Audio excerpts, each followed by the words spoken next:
Today we will learn how to encrypt the file. So why you want to encrypt your file? Because of there is some confidential information either that can be your personal data, so which you want to give the some security for that file. So now we will see how to give the security for that. Go to the file. After going to over there, you can see there is information. After that, you can see protect password. Click over there and click here encrypt with password. So here you can give the password, and right now I'm giving 126. So I have given the 6 digits, and it will ask to the re-enter the same password. Give the same password again here and click enter. So right now the this file has been protected. Now we will close this file and we will see either it is working or not. Let me close this file.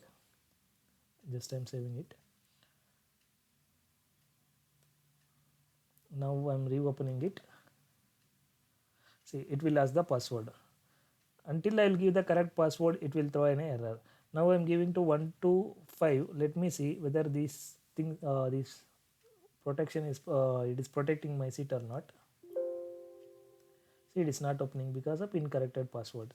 Let me reopen the file. Let me give the correct password.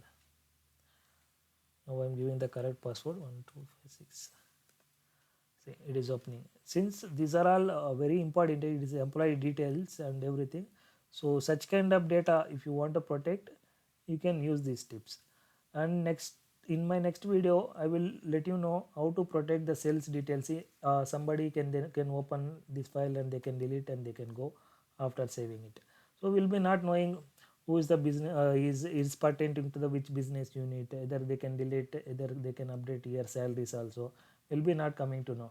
So I will, in my next video I will show you how to protect this one also. Nobody cannot delete anything, even if they're trying to edit something also, it will not accept.